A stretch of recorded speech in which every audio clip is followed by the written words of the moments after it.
महिला आरक्षण बिल को लेकर चर्चा बहुत तेज है। इस बीच महिलाएं इस बारे में क्या मानती हैं हम जानते हैं। मेरे साथ मुंबई के शिवाजी पार्क में मैं फिलहाल हूं और कई सारी महिलाएं यहाँ पे फिलहाल मौजूद है मेरे साथ।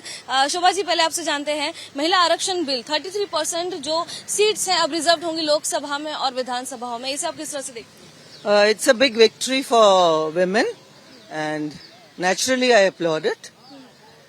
I think we should have more bills passed in favor of women in the future. इससे मैम बदलाव क्या आएगा, आपको क्या लगता है? Well, women will stand up for women's rights. Sorry. और जिस तरीके से ये 27 इयर्स बाद पास किया गया है, तो इसे आप किस तरह से देखती हैं? 27 years. It should have been much earlier. But ठीक है, देर आए दुरुस्त आए, हुआ तो सही. महिला नेता जो आज के जमाने में है, उन्हें आप किस तरह से देखती हैं? महिला नेता अभी क्या कहें, प्रेसिडेंट ही हमारी महिला है, उससे आगे क्या कह सकते हैं. फाइनेंस मिनिस्टर इज अ महिला. All important posts are held by women and I hope more such women are appointed in the future. Thank you. धन्यवाद हमसे बात करने के लिए। धनी जी हैं हमारे साथ, आप क्या कहेंगे? महिलाओं जो है, अब महिलाओं को कहीं ना कहीं एक पावर मिल रहा है, 33% रिजर्वेशन लोकसभा और विधानसभा में मिलेगा, यानी कि महिला नेता आपको जो है, आप आम आदमी हैं, आपको ज्यादातर इसी तरह से समझेगा कि वो महिला नेता जो है वो आपको ज्यादा दिखेंगी। क्या कहना चाहेंगे इस बार? तो अच्छा है ना, महिला ज्यादा देखेगी तो।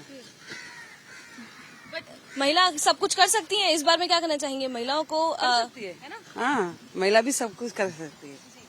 अभी तक नहीं मिला था रिजर्वेशन, तो इस बार में क्या कहना चाहेंगे आप?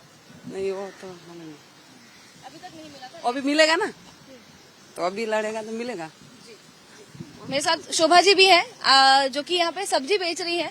आप क्या कहना चाहेंगे? आप भी महिलाएं हैं और यहाँ पे ये रिजर्वेशन पास किया गया है 33%, चाहे वो लोकसभा हो या विधानसभा हो, महिला नेता जो है उनके लिए सीट रिजर्व्ड है।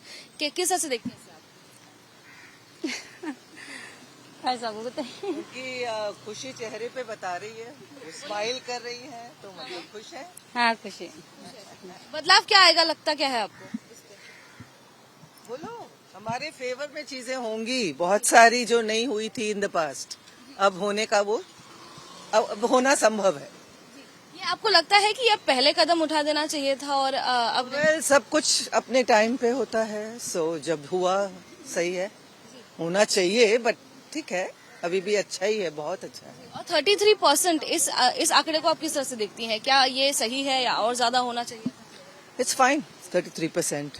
आगे तो बढ़े, उसके आगे फिर और शायद 50 हो जाए, 60 हो जाए। 33 से खुश हैं। धन्यवाद हमसे बात करने के लिए। जैसे कि आपने देखा कि यहाँ पे महिलाएं जो हैं काफी खुश नजर आ रही हैं। उनका यही मानना है कि 33% अब फिलहाल रिजर्वेशन की सीट्स जो हैं दी गई हैं, पास किया गया है बिल। हालांकि इसके आगे अगर और आरक्षण मिलेगा तो उससे भी महिलाएं जो है बेहद खुश होंगी। महिला आरक्षण बिल को लेकर चर्चा काफी तेज हो चुकी है। इस बीच महिलाओं का क्या मानना है? हम फिलहाल मुंबई के शिवाजी पार्क इस इलाके में हैं। मेरे साथ कई सारी महिलाएं हैं, सीनियर सिटीजन्स हैं, इनके पास तजुर्बा भी उतना ही रहेगा। मैम, महिला आरक्षण बिल पास किया गया है, 33% जो है लोकसभा और विधानसभाओं में महिला नेता को सीट्स मिलेंगे और ये अब पास हो चुका है, इसे आप किस तरह से देखते हैं? देखो, आज हमारे महाराष्ट्र की एक भी महिला मुख्यमंत्री नहीं बनी। इसका कारण यही है कि उसे आरक्षण नहीं मिला था। अभी मिल रहा है तो अच्छा है ना, महिला तो आगे जाएगी, क्योंकि आज पुरुष के साथ वो महिला काम करती है, सब करती है, वो घर देखती है, बच्चों को देखती है, सब है, लेकिन उनको आरक्षण नहीं दे रहे हैं, ये गलत बात है। और कभी भी आगे जाती है तो उन्हें पीछे किया जाता है। तो इसीलिए मैं तो बोलती हूँ कि आरक्षण दिया है तो बहुत अच्छा है, वो पास होना चाहिए और वो यानी विधानसभा में और लोकसभा में उसे पारित भी करना चाहिए। इससे बदलाव क्या आएगा मैम, आपको क्या लगता है? अरे बहुत बड़ा बदलाव आएगा कि जो लेडीज है या महिलाओं है उनमें बहुत बड़ा बदलाव है, वो शिक्षित हो। गांव में तो ऐसी परिस्थिति है कि लड़कियां सीख नहीं रही है, उसे शिक्षा नहीं मिल रही है कि 5वीं 7वीं में उन्हें निकाल देते हैं, शादी कर देते हैं। तो ये सब है ना, शहर में होता है, लेकिन गांव में थोड़ा आरक्षण का मतलब लोगों को समझता ही नहीं है। क्योंकि उनकी माताएं भी पढ़ी लिखी नहीं है, तो उन्हें कुछ समझता नहीं। इसके कारण मुझे तो ऐसा लगता है यह सब है ना, वो गांव में जाना चाहिए ज्यादा। शहर में तो हम लोग शिक्षित है, इसके लिए लड़ते हैं सब पक्ष के महिलाएं, तो यहाँ अच्छा है, लेकिन वहाँ बहुत बुरा हाल है। आदिवासी लोगों का तो इतना बुरा हाल है, बाप रे, वहाँ तो सड़क भी नहीं गई है। वो प्रेग्नेंट लेडीज होती है, उसे कैसे लाया जाता है, हम टीवी पे देखते हैं। तो लेडीज की इतनी हालत है न, बेकार हालत है। तो आरक्षण वहाँ ज्यादा करके वहाँ के जो नेताएं हैं उन्होंने कुछ काम करना चाहिए, वो नहीं करते, ऐसा मुझे लगता है। यानी कि अगर 33% दिया गया है लोकसभा और विधानसभा को, तो डायरेक्ट गांव तक प्रभाव इसका पड़ेगा। हाँ, पड़ेगा। अगर वो वहाँ की, हाँ, पढ़ना चाहिए और पड़ेगा भी, क्योंकि अगर वो लेडीज जो वहाँ यानी इलेक्शन में आएगी तो वो कुछ न कुछ तो काम करेगी, क्योंकि उसे पता है कि लेडीज की कैसी हालत है यहाँ, तो हो जाएगा। मुझे ऐसा, हाँ, अच्छा असर पड़ेगा। यानी मुझे मालूम है कि होगा। हाँ, महिला आएगी तो।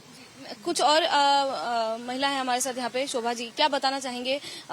जिस तरीके से रत्नाली मैडम कह रही हैं कि काफी ग्राउंड लेवल तक असर पड़ेगा, लेकिन आपको क्या लगता है कि ये जो अब बिल पास गया है, 27 साल बाद इसे पास कर दिया गया है और लोकसभा से इसे मंजूरी मिली है केंद्रीय मंत्रालय से, तो इस बार में आपका क्या ख्याल है? नहीं, इस बारे में तो ख्याल तो बहुत ही अच्छा है। मतलब ये जो बिल पास किया तो बहुत ही अच्छा है। जैसे ये मैडम ने कहा है गांव में जो होना चाहिए, जैसे गांव में 100% होना चाहिए, तो बम्बई में 50% भी होना चाहिए। अभी कहते हैं ना, आजकल लड़कियां अकेली घूमती है, ऑफिस जाती है, तो उनके लिए भी कुछ संरक्षण होना चाहिए, उनके लिए भी कुछ चाहिए। जैसे इन्होंने कहा वैसा ही होना चाहिए। मतलब इससे मेरे को ऐसा लग रहा है जैसे गांव में 100% तो 50% बम्बई में भी होना चाहिए। अभी सब कहते हैं ना, ये औरत अकेली जाती है, उसके लिए कुछ चाहिए, तो उसके लिए भी कुछ आरक्षण होना चाहिए। जिस तरीके से अभी तो बिल पास किया गया है, पारित किया गया है, हालांकि कांग्रेस और बीजेपी इन दोनों का बीच में आरोप प्रत्यारोप शुरू है कि कांग्रेस ने इस बिल को लाया था, 2010 में राज्यसभा में पास हुआ, लेकिन अब जाके 27 साल बाद लोकसभा में इसे पारित किया गया है। तो इसे आप किस तरह से देखती हैं? तो ये लोगों के साथ मैं हूँ, बराबर है, लेकिन अभी तक महिला के जो बलात्कार होते हैं वो गांव में भी ज्यादा तरह से होते हैं और इधर भी होते नहीं है। ये रुकना चाहिए। अभी जब छोटे छोटे बच्चे होते हैं उस पर बलात्कार होते हैं, तो कुछ करना चाहिए। ये महिला आएंगे तो उसने भी क्या करना चाहिए उसको। महिला आएंगी तो क्या जो छोटी बच्चियां हैं ग्राउंड लेवल तक, उन तक असर पड़ेगा? असर पड़ेगा उस पर। आपका क्या कहना है मैडम? वही उसने बताया, वही मेरे को नहीं ज्यादा बोलने। बदलाव कितना आएगा इस वजह से? ज्यादा आना चाहिए हो। हाँ, ये उसको तो उसने कुछ अपना कर्तव्य करना चाहिए। 33% इस आंकड़े के बारे में आपका क्या ख्याल है? 33% कैसा है? अभी क्या बोलूं, वो तो करते हैं, नहीं ऐसा नहीं, ज्यादा होना चाहिए महिलाओं के लिए। होना चाहिए। Very good. 50% तो होना ही चाहिए। 50% तो होना ही चाहिए, क्योंकि हम समानता है ना हमारे में, पुरुष और स्त्री की समानता है, धार्मिक समानता है, ये सब समानता है हमारे घटना में लिखी हुई है। तो मुझे तो ऐसा लगता है कि स्त्रियों के लिए भी, महिलाओं के लिए भी 50% आरक्षण देना ही चाहिए। तो वो लोग, एक हमारी महाराष्ट्र की मुख्यमंत्री एक लेडीज बन सकती है, महिला बन सकती है। मेरा तो यही कहना है। और ये बिल पारित हुआ है, लेकिन खाली पारित होकर फायदा नहीं है, वो होना ही चाहिए, वो अमल में आना चाहिए। जो कानून आजकल इंदिरा गांधी अब कितने साल हो गए चली गई है, लेकिन अभी तक उसका नाम बहुत जोर से लिया जाता है, क्योंकि उसने किया है।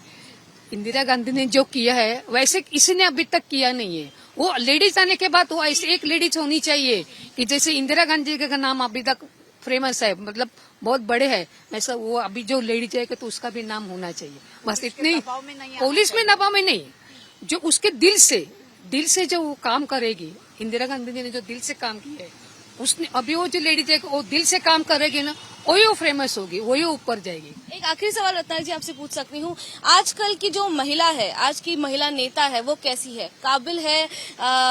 पुरुषों से आगे है? किस तरह से है? आपका क्या? काबिल है, लेकिन उन्हें खींचा जाता है, वो पुरुष का ही काम है, नेता लोगों का काम है। ये सब हमें मालूम है, हम पढ़ते हैं, देखते हैं, हमें सब मालूम है और हम बोलते भी है, अरे इसने ही इसे पीछे लिया है, इसीलिए वो आगे नहीं। खींचना चाहिए। लेडीज जा रही है आगे तो उसको आगे जाने के लिए सपोर्ट करो। और उसे कितनी गालियां देते हैं, उसे कितनी ये करते हैं। एक आधी नेता है वो, यानी हमारे महिलाओं के लिए लड़ती है, तो उसे ये नेता लोग कितनी गालियां देते हैं, वो सब हम देखते हैं ना।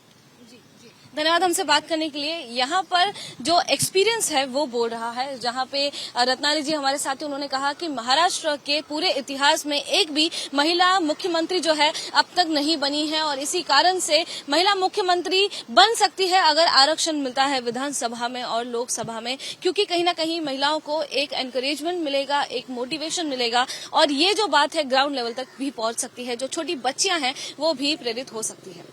कैमरा पर्सन अनूप रस्तोगी के साथ मैं लता शर्मा, एबीपी न्यूज मुंबई।